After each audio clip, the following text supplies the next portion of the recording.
So I am happy we are talking about this today, not due to the content, but I think we've all forgotten how dangerous wrestling is. Forget hardcore matches or crazy spot that you may see individuals do, even a body slam can be terrifying. If it goes wrong, who knows what could go down? We need to remember how risky the art form is. It's why plenty of people have given their all to it, so at the very least, they need to be recognized for this. My name is Simon Miller, and let's do that right now. Number 12, Chris Jericho. So do not worry about the recent chat with Chris Jericho. You are allowed your opinion, of course, but when you remember how man-along has been going, his injury record is astounding. In terms of major layoffs, Jericho doesn't have many. The man is Teflon. It's why he can still go out there at the age of 54 and get it done, but yeah, you can see how much he has given wrestling. Even with his track record, you can't do this for 35 years scot-free. Once again, we all do have to respect it a bit more. I do hope when he walks away, he's as balanced as he does seem now, but to not throw some flowers his way for 3 decades of graft, well, not on my watch. It is an all-time run, but you can't pretend he's not hurting a little bit. I'm sure every day can be a challenge. Number 11, The Undertaker. Mark Calloway on his podcast is the first guy to tell you if he could still get back in the ring, he would. That's the issue, though. He can't. It's because he, too, had an insanely long career filled with a laundry list of injuries. He basically broke every bone in his body as well as his eye socket once. He carried on working with a mask, too. Think of that. Before some much-needed surgeries, you could see The Undertaker's limp as well, and it's why he was so mad when he was booked to face John Cena at WrestleMania. He went and got himself in mad shape, then got told he only had to go 3 minutes. The dead man was also from a time where he was basically bumping on concrete too, and you have to imagine he's in some pain every day. How could he not be? Even the Phenom character was born into existence in 1990, and he was active before that. I'm pretty sure Taker had new hips and knees too because of all the Mars on his body. I mean, when he started in the WWF, Hulk Hogan was the guy, and when he left, it was Roman Reigns. That is totally bonkers. Number 10, Paul White. Or the Big Show, and yeah, we all saw it when he had that AEW match in 2024. Like everybody on this list, it just all caught up to him. Walking looked like it hurt. We should have mentioned this when we talked about The Undertaker as well, but being this size plays a part too. All wrestlers take bumps, but when you're this much of a giant, gives you a second kick after the fact. Don't forget White was moving like a much smaller man when he first started in WCW, because he had this mad agility for a 7-footer. That's why he stood out. It was like he was half the size. It has taken many surgeries to sort his knees, and the good news is Paul himself spoke of going to the gym after all of this and being in less pain. That is excellent news. And it was because a lot of fans were worried, as you can see in this picture. His lower half is taped up for one, but he just looked a little bit uncomfortable. White is another guy who has gone and got the surgery he needs, however, so I hope there's no more. The dude debuted in 1996. That is an incredible run. Number 9, Keiji Muto. And speaking about runs, Keiji Muto retired in 2023 after a 39-year career. That's amazing. It gets even more crazy as Muto was suffering with back pain from 1998, and that's right. We can do the maths. That's an extra 25 years of going through it. The great Muto, as he was also known, even had to give up his moonsault press because he realized he needed to work as smart as possible, but that's another tick for him. He figured it out, quit his finisher, and was still over. We all need to go and study this man. Muto soon shifted to using the Shining Wizard and made that famous to a lot of young wrestlers, but again, he went on so long down the low and he had to tone the impact back on that tool. He really did give it all. It's why his retirement match was so impressive, because how was he even walking? He struggles to move properly these days because, yeah, he gave his all to wrestling. There's that catchphrase again, but that deserves our respect. Number 8, Triple H. I think we forget about how bad Triple H's quad tear was in 2001. It's almost become part of the story rather than real life. He was told instantly, that is it, you're done. Tearing your quad is not an everyday occurrence. It was a crazy 12 months rehab when the game had the iconic return at Madison Square Garden, when it struck again in 2007.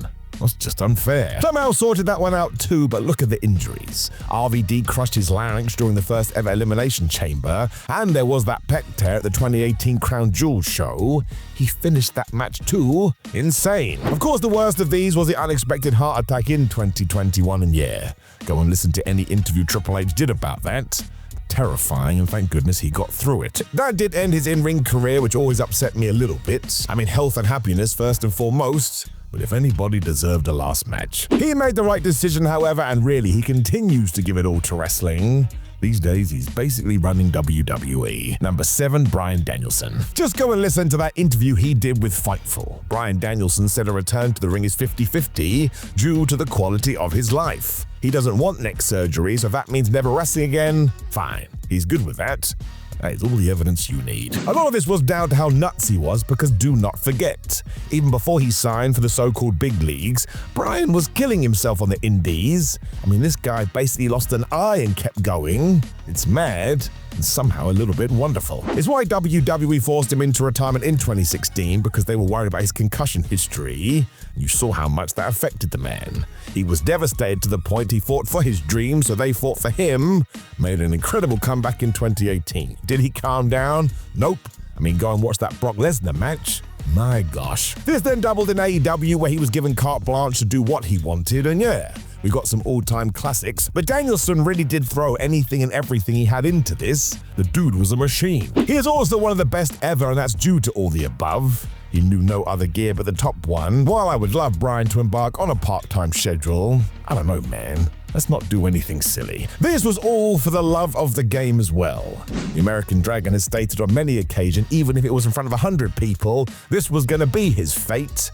So really, there is no one more passionate about wrestling than this guy. Number 6, the Hardy Boys. A leg drop off the turnbuckle. That's not the name of my new wrestling book, but compared to some of the moves we are talking about today, that one wouldn't even get a look in. But it should, my friends. Matt Hardy did this for years, and it ruined his back and hips, basically. We all forget about the compression of the spine. Jeff Hardy was, of course, more of a daredevil, but for ages it seemed like he was somehow going to avoid this. Nope. It catches up to all wrestlers, and you can see it these days. That man is hurting. It meant the brothers had to sort of switch up their approach, and damn it, they figured it out. Their most recent NXT and TNA runs have seen 2 experienced workers taking all of their knowledge and applying it to where they're currently at.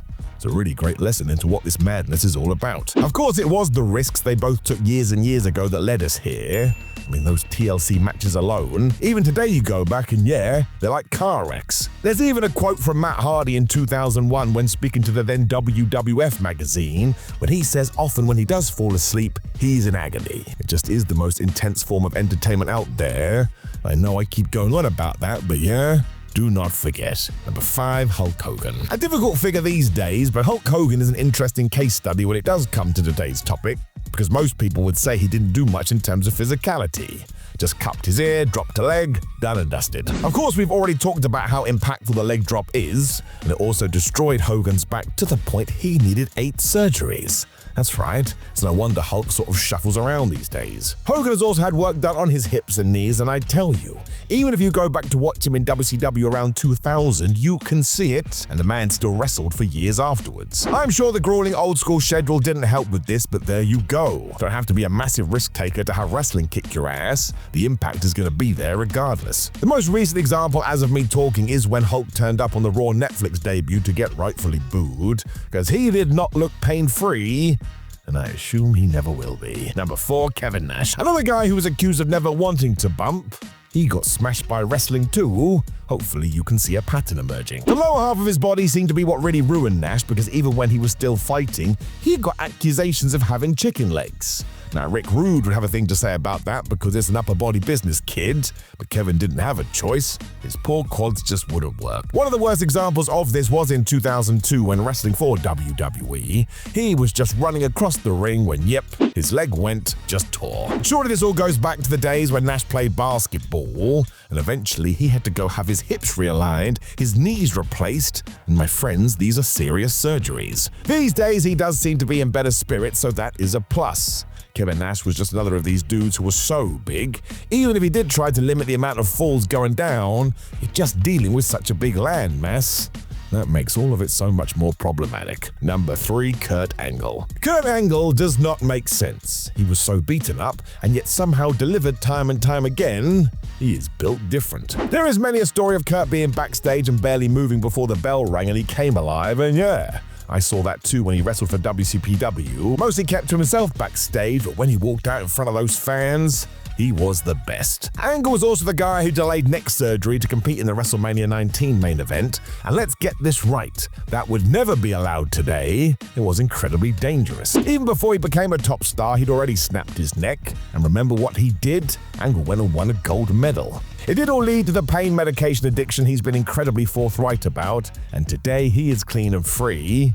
And it's another guy who had to go through multiple surgeries to get there. So if you do want to talk about sacrificing your body for the sport you love, Kurt can tick all of the boxes.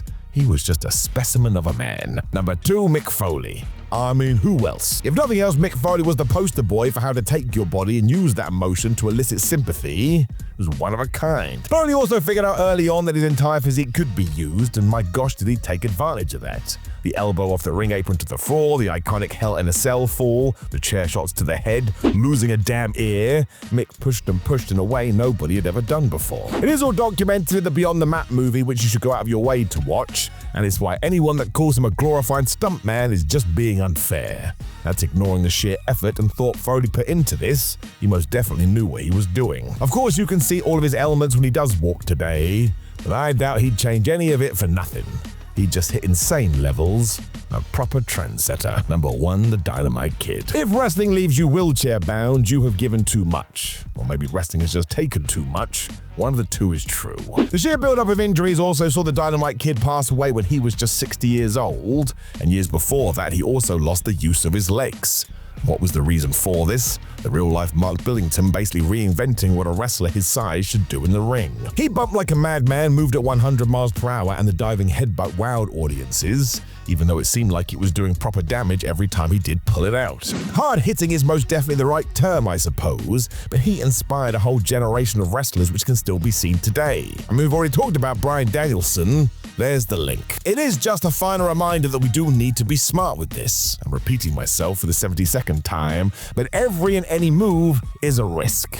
Let's never watch and ignore that, because look, we have seen some serious consequences. Know of anybody else that deserves to be mentioned in this conversation, although really 100% of wrestlers do, but drop a name in the comments. If you like the video, share the video, please do subscribe. You can also click the video on the screen to get even more What Culture and videos in your life. Otherwise, I appreciate you, my friends, and I will talk to you again soon.